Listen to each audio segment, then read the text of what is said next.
یہ کیا ہو گیا ہمیں؟ ایک مرتبہ آپ علیہ الصلوۃ والسلام نے بیان فرمایا تھا صحابہ کرام کو اکٹھا کر کے، میرے صحابہ الا ادلکم علی عمل افضل من الصیام والصدقہ والصلاۃ او کما قال علیہ الصلوۃ والسلام، کہ میرے صحابہ کیا میں تمہیں ایک اہم کام بتاؤں جو نماز سے بھی بڑھ کر ہے، جو روزے سے بھی بڑھ کر ہے، اور جو صدقہ اور خیرات سے بھی بڑھ کر ہے؟ ظاہر صحابہ کرام چونک گئے، اللہ کے نبی کون سا عمل ہے؟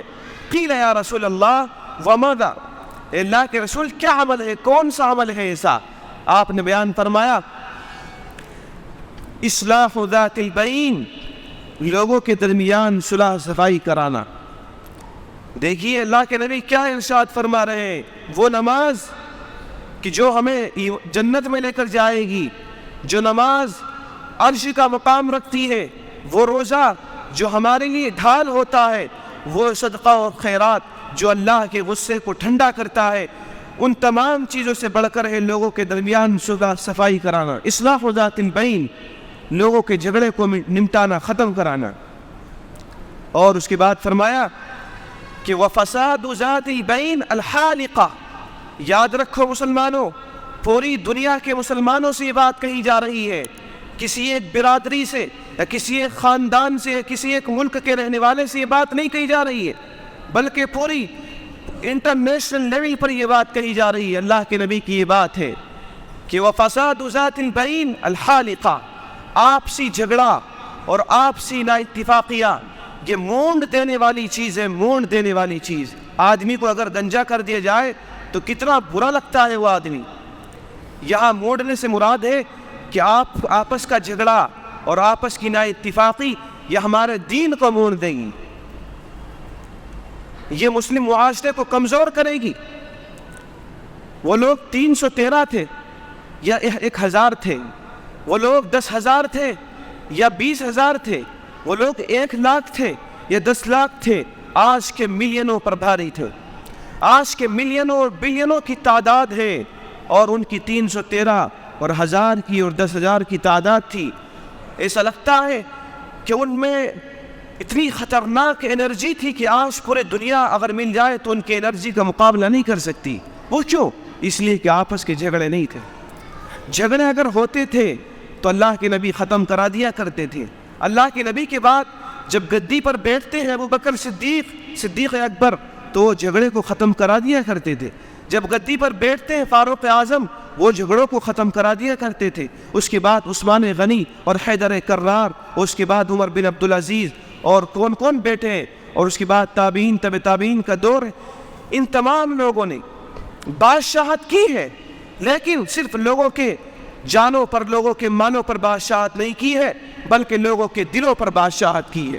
اور لوگوں کے دلوں پر بادشاہت صرف ایسے نہیں ہوگی جیسے آج کل کے بادشاہ جا رہے ہیں، نہیں، بلکہ لوگوں کے درمیان جا کر کے ہوگی۔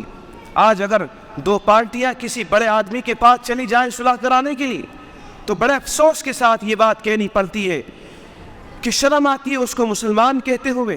وہ ان مسلمانوں سے 20-20 ہزار روپے اور لاکھ روپے فیصلے کرانے کے لیے تھا۔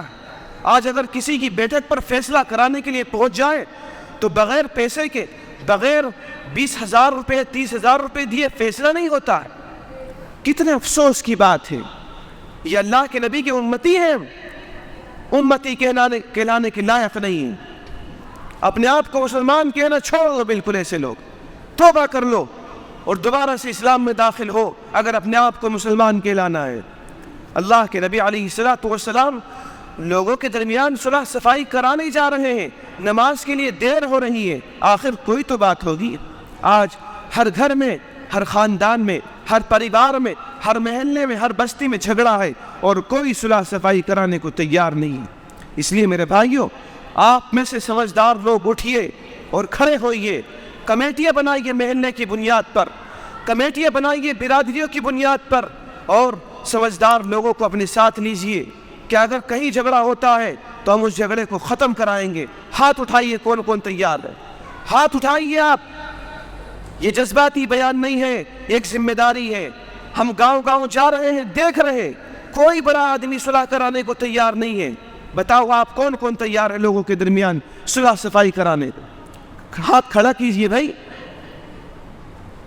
اور کون کون تیار ہے؟ پیچھے سے ہاتھ کھڑا کیجئے. آپ عہد کریے اللہ کے گھر میں بیٹھ کر کے کہ آج سے ہم خود جھگڑا نہیں کریں گے.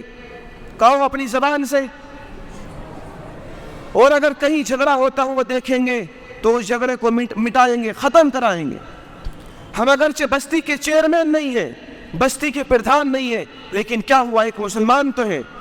اور اللہ کے نبی کے ہر ایک امتی کی ذمہ داری بنتی ہے. اللہ کے نبی کا ایک ایک امتی اللہ کے نبی کا پرتو ہے، آپ کا نمونہ ہے. آپ کی سیرت ایک مسلمان کی زندگی میں ظاہر ہونی چاہیے. صرف نماز پڑھنا یہ کوئی دینداری نہیں ہے.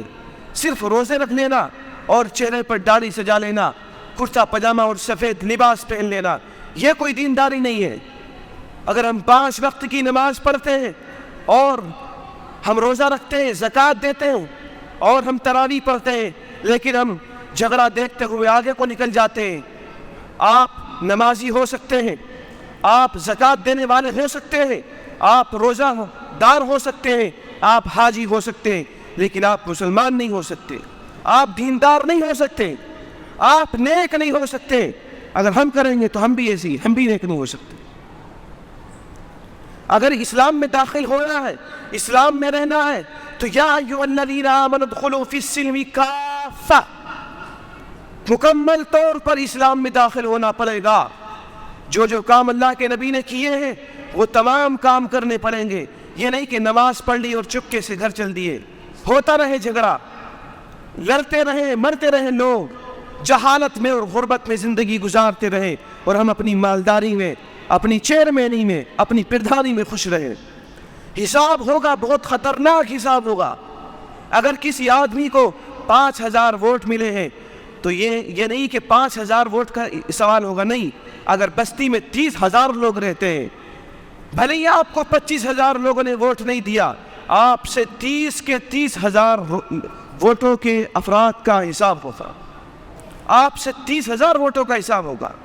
اگر آپ ودھایک ہے یا سانسد ہے، آپ کو 1,00,000 لوگوں نے ووٹ دیا ہے اور چھیتر کے اندر 5,00,000 لوگ رہتے ہیں، آپ سے 5,00,000 لوگوں کا حساب ہوگا. کیوں؟ اس لیے کہ کلکم راعٍ، اللہ کے نبی کا ہے کہ امتی ذمہ دار ہے، اس سے سوال ہوگا. وَكُلُّكُمْ مَسْئُولٌ عَنْ رَعِيَّتِهِ أَيَّ يَوْمَ الْقِيَامَةِ، قیامت کے دن ہر ذمہ دار سے اس کی ذمہ داری کے بارے میں سوال ہوگا. تیری ماتحتی میں چھیتر کے اندر 5,00,000 لوگ رہتے تھے، تیری ماتحتی میں بستی کے اندر 30,000 لوگ رہتے تھے، تیری ماتحتی میں قصبے اور دیہات کے اندر 5,000 لوگ رہتے تھے. ان 5,000 لوگوں میں سے ایک ایک آدمی کا تجھ سے حساب ہوگا. یہ سچی بات ہے، یہ قرآن کا فیصلہ ہے، یہ حدیث کا فیصلہ ہے. ٹھنڈے دل سے سوچئے، قرآن کی اور اللہ کے نبی کی اس تعلیم کو غور سے سنیے اور ان پر توجہ دیجئے. محلے کی بنیاد پر اور برادریوں کی بنیاد پر آپ کمیٹی بنائیے، تنظیمیں بنائیے، انجمنیں قائم کیجئے، اور ان کمیٹیوں کی بنیاد پر آپ لوگوں کے درمیان فیصلہ کیجئے. اس کے بعد دیکھیے کہ لوگوں میں کیسے خوشحالی آئے گی، لوگ آپ کی گرویدہ ہو جائیں گے. اللہ تعالیٰ ان باتوں کو سمجھنے کی توفیق عطا فرمائے.